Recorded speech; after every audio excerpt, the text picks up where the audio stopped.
So கர்த்தருடைய வார்த்தைக்கு செல்வோம்.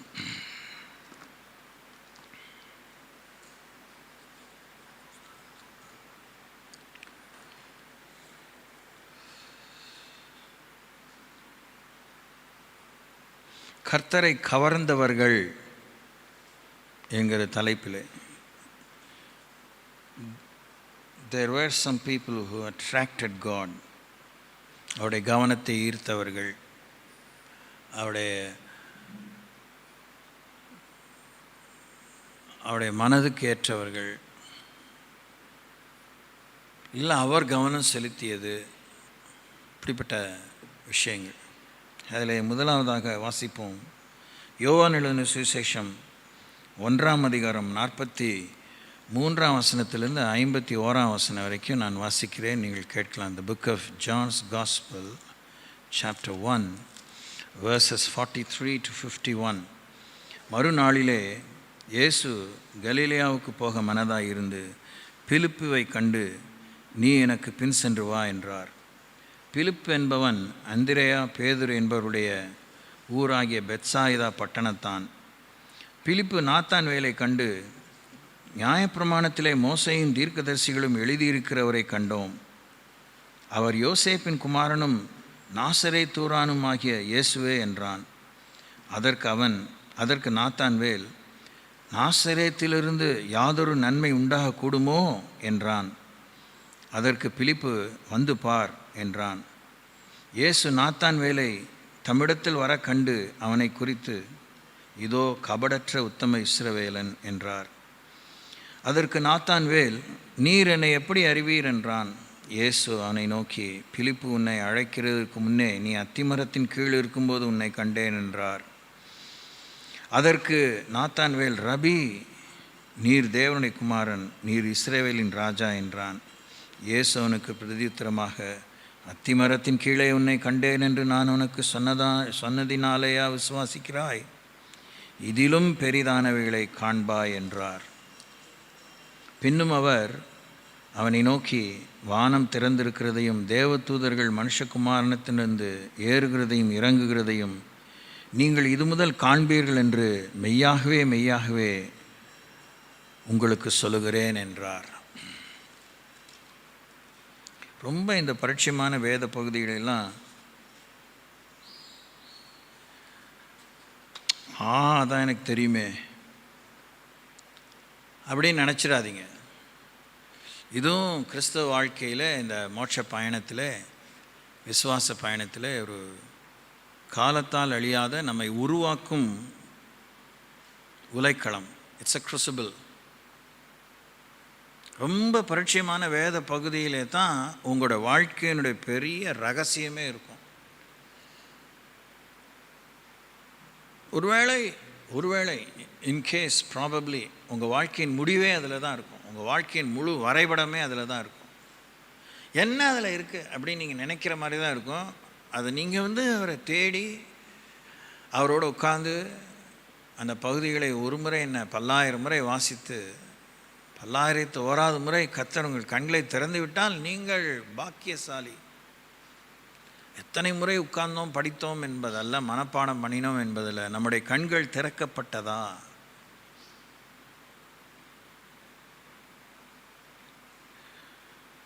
கர்த்தர் கவர்ச்சிகரமானவர்னா அந்த கொச்சப்படுத்தின விதத்தில் அவர் கொள்ளை அழகுள்ளவர், கொள்ளையுள்ள பர்வதங்களை பார்க்கலும் பிரகாசம் உள்ளவர்னு ஒரு வசனம் இருக்குது. God is so beautiful, incomparable, peerless person. இருந்தாலும் அவருடைய அழகுக்கு அவர் தான் நிகர். அவருடைய அழகுக்கு லூசிஃபர் நிகரல்ல, அவருடைய அழகுக்கு காப்ரியேல் நிகரல்ல, அவருடைய அழகுக்கு மிகாவேல் நிகரல்ல, அவருடைய அழகுக்கு யாருமே நிகரல்ல. அவர் நிகர்நிலையானவர். ஆனாலும் அவரை கவரக்கூடிய, அவர் கவர்ந்து இழுக்கப்படக்கூடியவைகளை, அவர் மனதை வைக்கக்கூடியவைகளை தேவன் இடம் ஒதுக்கி மனுஷனுக்குள்ளே சில இடங்களே few places on earth are very, very important for God. So இதெல்லாம் நம்ம எப்படி அறிகிறோம்? பைபிளில் தான் அறிகிறோம். வானத்தை பற்றிக்கிட்டு தேவன் எதையும் சொல்கிறதில்ல. நமக்கு வேண்டியதையெல்லாம் வானத்திலிருந்து இறங்கினவர் 4000 ஆண்டுகளுக்கு முன்பாக 4000 ஆண்டுகளாக காத்திருந்த 4000 ஆண்டுகளுக்கு முன்பாக இறங்கி ஒரு 33 வருஷம் பூமியில் இருந்து இன்னுமே ஒரு 2000+ இயர்ஸ் ஓடும்படி பணித்திருக்கிறார். ஸோ வேதத்தை தான் நம்ம எப்படி கேர்லெஸ்ஸாக வாசிக்கிறோம், எப்படி எவ்வளோ அதை சட்டகட்டத்தனமாக நடத்துகிறோம், எவ்வளோ அதுக்கு முக்கியத்துவமே கொடுக்கறதில்ல. ஏதோ காற்று கருப்பு போகணும், ஏதோ இன்றைக்கி யாராவது என்னை பார்த்து கேட்டுற போகிறாங்க இன்று வேதம் வாசித்தாயான்னு, அதனால் ஏதோ ஒரு வேத பகுதியை வாசிட்டு வந்து நிற்கக்கூடாது. நீங்கள் படிக்கணும். சவால் தான். ஜெபம் நடத்தும்போது யோசித்து பாருங்கள், எந்த ஒரு சௌகரியமான காலத்தில் சராசரியாக தேவன் கிரியை செய்யலை. நெருக்கடியான காலத்தில் தான் அதிகமாக இஸ்ரவேலர்களுக்கும் உலகத்துக்கும் தன்னை வெளிப்படுத்தி இருக்கிறார்.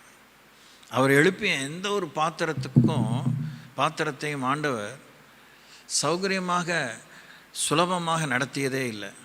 சவால்களுக்காக தான் அவர்கள் எழுப்பினார். இறைவாக்கினர்களானாலும் சரி, நியாயாதிபதிகளானாலும் சரி, கோத்திர பிதாக்களானாலும் சரி, ரட்சகர்களை போன்ற நிலையிலே மோசேயை போன்ற, யோசுவாவை போன்ற இப்படிப்பட்ட பெரும் தலைவர்களை, ராஜாக்களை எப்படி எழுப்பினார். ஆனால் அவங்க அந்த விழுந்து போன அந்த எல்லா இஸ்ரவேலின் ராஜா, ஒரு சில யூதர்கள் ராஜா, யூதாவை ஆண்ட ராஜாக்கள் அவங்களுடைய துணிகரத்தால் தான் அவங்க கேவலமாக வாழ்ந்தாங்க. டாப் கிளாஸாக வாழ்ந்தாங்கன்னு ஒரு ராஜா கூட இல்லை பாருங்கள். தாவீது வாழ்ந்தார். தாவீது சாலமோன் ஏறக்குறைய நல்லா இருந்தாங்க. ஆனால் தாவீது பழுதுக்குள்ளானார், பாதகத்துக்குள்ளானார், மறுபடியும் தேவனால் நிலைநிறுத்தப்பட்டார். சாலமோன் பிரமாதமாக ஆண்டார், ஆனால் ரொம்ப பின்மாற்றத்துக்குள்ளானார். ஒவ்வொரு ராஜாவும் நல்லா வந்திருப்பாங்க, ஏதாவது சொதப்பல் இருந்திருக்கும். அப்போ தான் அவங்கள யாருன்னு ஆண்டவர் அவங்களுக்கு காமிக்கிறார். தூங்காமல் இப்போ உட்காந்து கேட்கணும். நாம் எங்கே தவறுகிறோமோ, எப்போ தவறுகிறோமோ, எவ்வளவு தவறுகிறோமோ, எல்லா தவறும் அப்படி உடனே நடந்துறதே கிடையாது. No sin happens perchance. காக்கா உட்கார பனம்பழம் விழுந்ததுன்னு ஒரு பாவம் நடக்கிறதில்ல. It's all a premeditated thought. முன்னையே அதை பல முறை, பல நாள், பல காலம் யோசித்திருப்போம். சந்தர்ப்பவாதிகளை உரிமையின் வருமளவும் வாடி இருக்குமா கொக்குன்னு கேட்குறது போல், எப்படா சந்தர்ப்பம் கிடைக்கும் கேட்டு விட்டுடலாம், எப்படா சந்தர்ப்பம் கிடைக்கும் பிடிச்சி விட்டுடலாம், ஒரு காரியம் செஞ்சு விட்டுடலாம், அதுதான் ஓடிட்டுருக்கு.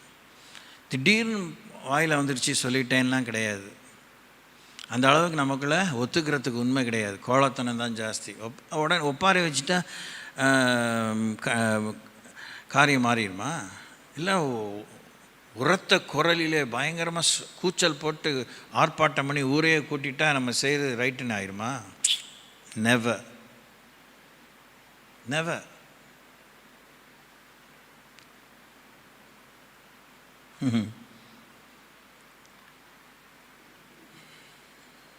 ஆதியாகம புத்தகம்,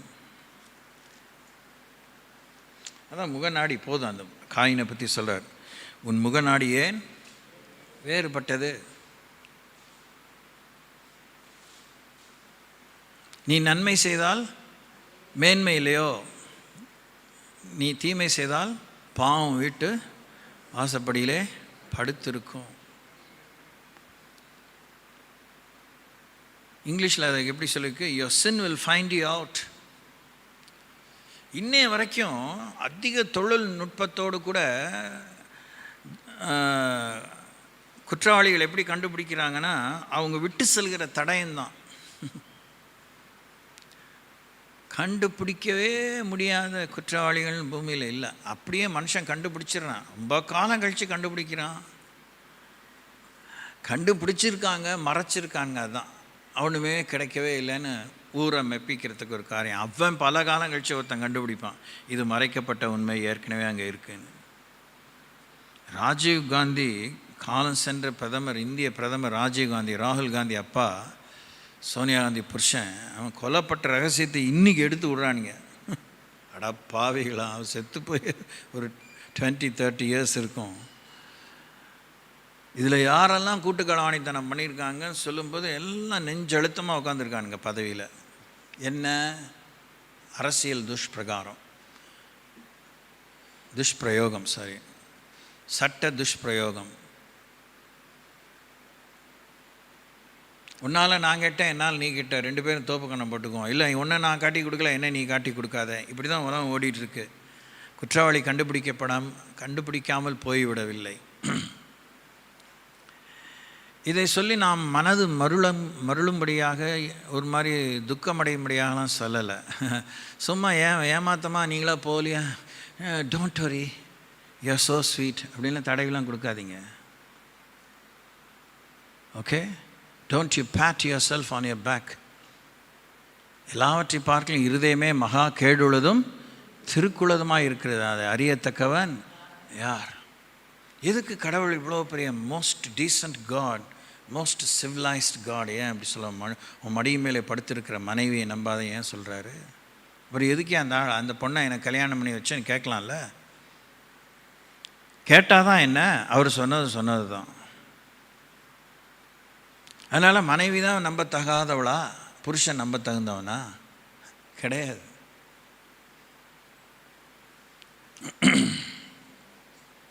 இதெல்லாம் நான் உங்களுக்கு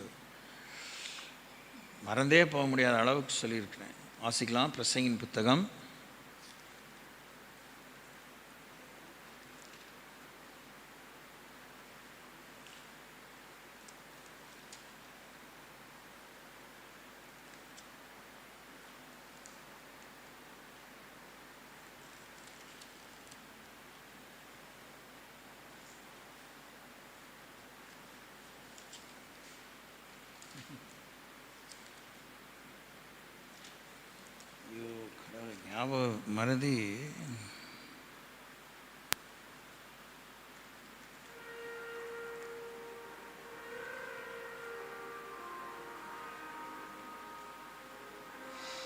7ஆம் அதிகாரம் 18ஆம் வசனம். The book of Ecclesiastes chapter 7 verse 18. நீ இதை பற்றி கொள்வதும் அதை கைவிடாதிருப்பதும் நலம். தேவனுக்கு பயப்படுகிறவன் இவைகள் எல்லாவற்றினின்றும் காக்கப்படுவான். கபடற்ற உத்தம இஸ்ரவேலன். கபட்டு வசனிப்பு அப்படிலாம் வேதத்தில் வாசிக்கிறோம். சங்கீதம் 15 ரொம்ப பிரமாதமாக ஒரு பெரிய ஸ்கேன் ரிப்போர்ட்டே தாவீது கொடுக்குறார். கர்த்தாவே, யார் உம்முடைய கூடாரத்தில் தங்குவான்? யார் உம்முடைய பரிசுத்த பர்வதத்தில் வாசம் பண்ணுவான்? உத்தமனாய் நடந்து நீதியை நடப்பித்து மனதார சத்தியத்தை பேசுகிறவன் தானே. அவன் தன் நாவினால் புறங்கூறாமலும் தன் தோழனுக்கு தீங்கு செய்யாமலும் தன் அயலான் மேல் சொல்லப்படும் நிந்தையான பேச்சை எடுக்காமலும் இருக்கிறான். ஆகாதவன் அவன் பார்வைக்கு தீழ்ப்பானவன். கர்த்தருக்கு பயப்படுந்தவனையோ கனம் பண்ணுகிறான். ஆணையிட்டதில் தனக்கு நஷ்டம் வந்தாலும் தவறாதிருக்கிறான். தன் பணத்தை வட்டிக்கு கொடாமலும் குற்றமில்லாதவனுக்கு விரோதமாய் பரிதானம் வாங்காமலும் இருக்கிறான். இப்படி செய்கிறவன் என்றென்றைக்கும் அசைக்கப்படுவதில்லை.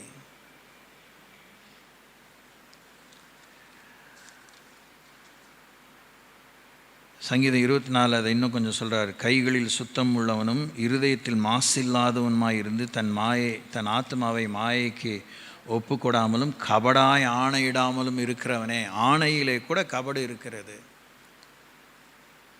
அதனால தான் இயேசு வரும்போது சொல்ல, யானையே படாத, டோன்ட் யூ ப்ராமிஸ் எனிதிங். சத்தியம்லாம் பண்ணாது, தேவையில்லை. வானத்து மேலே பண்ணாத, அது எந்த பூமி மேலே பண்ணாத பாதப்படி. உன் தலை மேலே பண்ணாத, உன் தலையில் முடியலாம் என்ன பட்டிருக்க, நீ தான் எனக்கு சொந்தம். உள்ளது உள்ளபடி சொல்லு, இல்லதுன்னு சொல்லு. இதுக்கு மிஞ்சினது தீமையினால் உண்டாயிருக்குன்னு சொல்கிறாரு.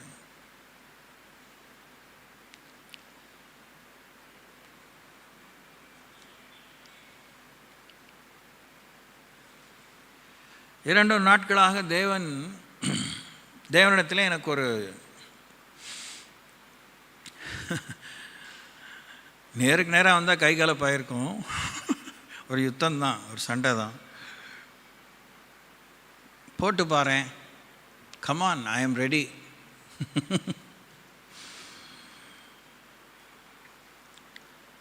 அமைதியாகவே இருந்தே அவர்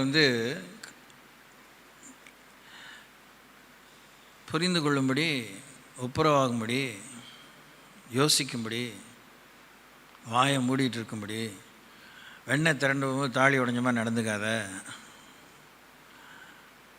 பொறுத்தார் பூமி ஆழ்வார் பெரியவங்களே சொல்லியிருக்காங்க. அந்த மாதிரி தமிழ் கலாச்சாரத்தில் ஒன்று வச்சுருக்கேன், ஏன் குதிக்கிற வானத்துக்கு பூமிக்கும்?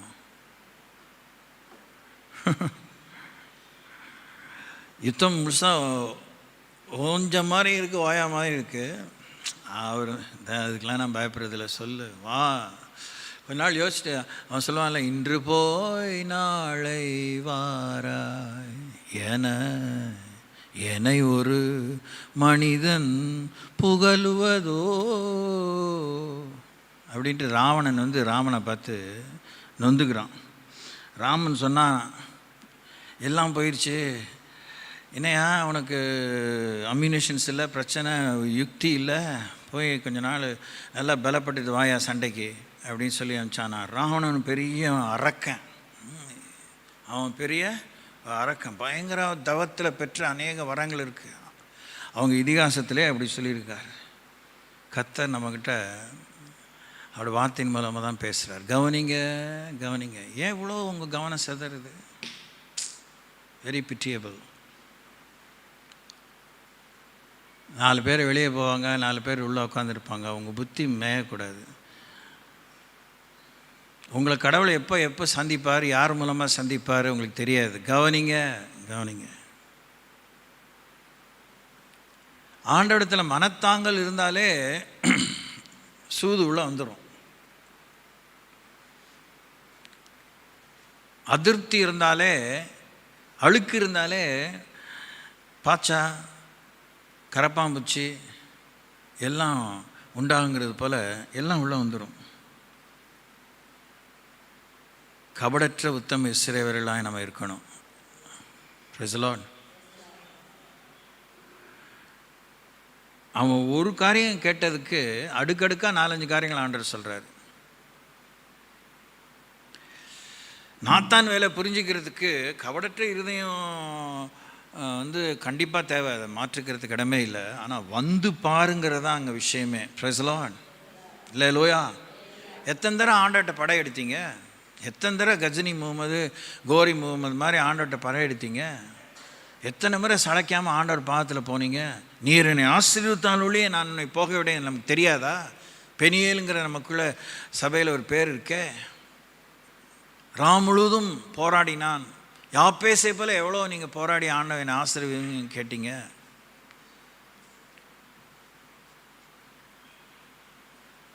நாம் உண்மையாகவே போராடணும்னா, கபடு இருந்தால் போராட்டத்தில் ஜெயம் பண்ணவே முடியாது. ஆமாம், மாட்டிக்குவோம். நம்ம சூது கபடே ஒரு விஷயத்தில் நம்ம ட்ரிப் பண்ணிடும், அப்படியே பிசகி போக செஞ்சிடும். அது எதிரிக்கு பெரிய ஒரு வெற்றியின் ரகசியமாக மாறிடும். எப்படி அவ்வளோ பெரிய கோலியாத்தை தாவீதால, நம்ம எல்லாமே நல்லவங்களாக தான் ஆரம்பிக்கிறோம். பவுல் கூட சொல்கிறார் கலாத்தியர், நீங்கள் நன்றாக தானே ஆரம்பிச்சிங்க, இப்படி கிருபை விட்டு விலகி போகிறதுக்கு யார் உங்கள் மனசை மயக்கினா, யார் உங்களை வழிபட செய்தா? கம்பேர் பண்ணாதீங்க. எப்படிலாம் கபடு உள்ளத்தில் வருதுங்கிறதெல்லாம் நீங்கள் ஹோம்ஒர்க் பண்ணி பாருங்கள். போட்டி, பொறாமை, அதிருப்தி, சந்தேகம், கேள்வி, சலிப்பு, பொறுமையின்மை, பேராசை, சோம்பல், சவலப்பழமாக இருக்க விரும்புகிறது. கர்த்தர் நம்மளை அளவில்லாமல் தான் நேசிக்கிறார். அதுக்கப்புறம் என்ன, இன்னும் நம்ம நேசிக்க வேண்டியதுக்கு என்ன இருக்குது? ஒன்றுமே இல்லை. முழுசாக தான் நேசிக்கிறாரு. அது நேசம் நமக்கு புரியாததுனால யாரையோ எப்படியோ நம்மளை விட பெட்டராக நேசிக்கிறாருன்னு மனசில் ஒரு எண்ணம் பட்டதுனால என்ன நீங்கள் அப்படி நேசிக்கிறதே இல்லை, என்ன நீங்கள் அப்படி கவனிக்கிறதே இல்லை, என்ன நீங்கள் அப்படி விசாரிக்கிறதே இல்லைங்கிற ஒரு பெரிய வருத்தம் நமக்கு இருக்கிறதுனால கர்த்தருடைய அன்பை சந்தேகித்தாலே கர்த்தருடைய வார்த்தை நமக்கு ஏறாது. எழுதி வச்சுக்கோங்க. கர்த்தருடைய அன்பை நீங்கள் சந்தேகித்தீங்கன்னா, அதிருப்தி கொண்டீங்கன்னா, கர்த்தருடைய வார்த்தை உங்களுக்கு ஏறவே ஏறாது. கண்ணை மறைஞ்சிரும். இருக்கிறதுலே பெரிய அதிரடி வாக்குத்தத்தம் உங்களுக்கு முன்னாடி மலை போல் நின்னாலும் அது பார்க்கவே முடியாது. கண் மறைக்கப்பட்டுரும். அவரை நோக்கி பார்த்து பிரகாசம் அடைந்தார்கள். அவருடைய முகங்கள் வெட்கப்படவில்லை. அப்போ கவனம் சிதறினாலே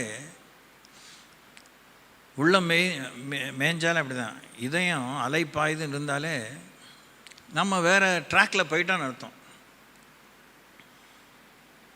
இதெல்லாம் நம்ம சரி பண்ணிக்காமல் என்னென்னத்தையோ அரண்களாக எழுப்பி பார்க்குறோம், கோட்டையை எழுப்பி பார்க்குறோம், மதில் சோரை எழுப்பி பார்க்குறோம். ஆனால் நம்ம மனசு எல்லாத்தையும் தாண்டி வெளியே அலைஞ்சிட்ருக்கு. இங்கே எவ்வளோ தான் செவரு எழுப்புனா என்ன, இங்கே எவ்வளோ தான் எலக்ட்ரானிக் கேஜெட்ஸை வச்சு நீங்கள் பெரிய பாதுகாவலான செக்யூரிட்டி எழுப்புனா என்ன, உங்கள் புத்தி கண்ட இடத்துக்கும் போயிட்டு வருது. It is travelling in to every dangerous zone. கவனிக்கிறீங்கன்னு நினைக்கிறேன்.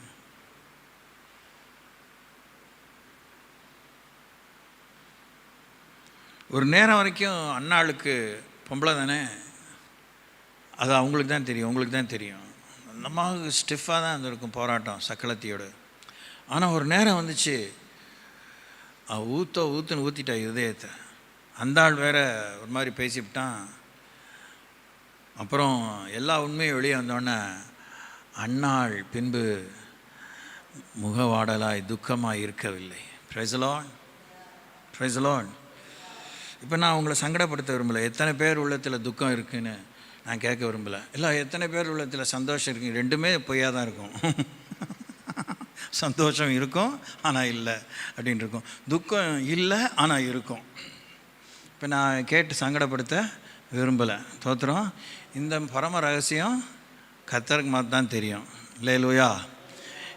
இந்த துக்கம் உங்களை இல்லாமல் போயிடுச்சுன்னா கண்டிப்பாக சந்தோஷம்தான். கர்த்தரும் நீங்களும் அகமகிழ்வீர்கள். இன்னைக்கு காலையில் கூட 3 துறவிகளை பற்றி ஒரு சீன கதை பார்க்க நேர்ந்தது. ரொம்ப காலத்துக்கு முன்னாடி பார்த்தேன், திரும்பி பார்த்தேன். ஐ வாஸ் லாஃபிங் மை செல்ஃப்.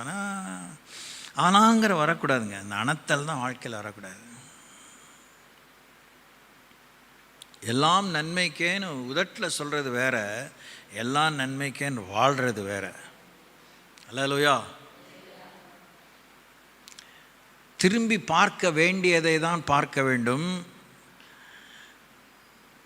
நாம் திரும்பி பார்க்க வேண்டியதாக தேவன் எதையும் சராசரியாக சொல்லவில்லை.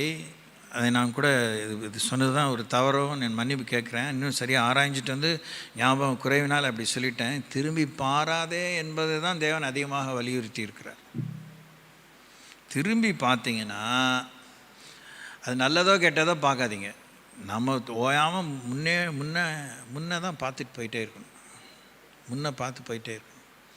இயேசுவை பின்தொடரும் விஷயத்தில் பின்ன பார்க்கறதுக்கு உண்மையாக பின்னாடி போய் அடிசூட விடலை, முன்னாடி தான் விட்டுருக்காரு. சோத்திரம். ஆக நாத்தான் வேலை பற்றி இன்னும் பார்த்து முடிக்கல. அதுக்குள்ளே மணியை அடிச்சிருச்சு. மணியை அடித்தோடனே நமக்கு என்ன ஆகிடுது, நாமளே ஒரு கெடு தேதியும் வச்சுக்கிறோம். ஆனால் இந்த கர்த்தர்கிட்ட மாத்திரம் கால சமயம் தாராளமாக செலவழிக்கணும். அந்த ஒரு விஷயத்தை சொல்லி நான் முடிக்க விரும்புகிறேன். நெஹெமியா, எஸ்ரா, இந்த ஜெப வீரர்கள், மோசே, தானியேல் யாருமே சௌரியமான காலத்தில் வாழலை. நீங்கள் நினைக்கிறீங்க, நீங்களும் நான் நினைப்போமா இருக்கும். தானியேல்லாம் அரண்மனையில் இருந்தாராக்கும். யோசேப்பு அதுக்கப்புறம் ஒரு காலத்துக்கு அப்புறம் பார்வோனுக்கு அடுத்த பிரதானியாக இருந்தாராக்கும். அவங்க வீடு வேணால் பெரிய பங்களாவில் இருந்துக்கலாம், ஆனால் அவங்க இருதயெல்லாம் கர்த்தருடைய பாரத்தால் நெருக்கத்திலேயே இருந்தாங்க. அல்லேலூயா, பிரைஸ் தி லார்ட். அவங்களுக்கு டெய்லி பிரியாணி தான். ஆனால் எனக்கு பிரியாணி வேணாம், எனக்கு நோம்பு கஞ்சியும் வேணாம், அதில் ஏதாவது சத்து குத்து போட்டிருப்பீங்க, எனக்கு சாதாரண ரசஞ்சாதம் போதும்னு சாப்பிட்டாங்க. அல்லேலூயா. அவங்களுக்கு அல்லையிலே சொல்லி பழகிட்டோம். நமக்கு யாராவது சொல்லணும். 4 தேவதூது அல்லேலூயா இறங்கி நான் உங்களுக்கு ஒத்தாசையாக வரணும், நீங்கள் வந்து நடமாடணும். Price Lord. ஸோ அங்கே அவங்க நெருக்கப்பட்டாங்க, பெருமூச்சு விட்டு அழுதாங்க. நமக்கு எல்லாமே இருக்குது, தொட்டுக்கோ தொடச்சிக்கோன்னு இருக்குது, அதுலேயுமே நம்ம பெருமூச்சில் உண்மை இல்லாமல் இருக்குது. சும்மா ஒன்றும் இல்லாத்துக்கெலாம் சீன் விட்டுட்ருக்கோம். அது மாதிரி கூட ஆவிலாம் இருக்குன்னு சொல்லி ஜாம் பண்ணல, வீண் அழுகு. ஓ டியர், அது எல்லா வேலையும் எடுத்துக்குது சாத்தான். நம்ம எடுத்துக்க வேண்டிய வேலையெல்லாம் விட்டுட்டதுனால அதை எடுத்துக்குது. நம்ம உண்மையாகவே கண்ணீர் விட்டோன்னா அது வெக்கப்பட்டு போயிடணும். Praise the Lord. அல்லேலூயா. தியானிங்க, தியானித்து வாழ்க்கையில் நடைமுறைப்படுத்த யோசிங்க. கர்த்தர் கிருபை தருவாராக. ஸ்தோத்திரிப்போம்.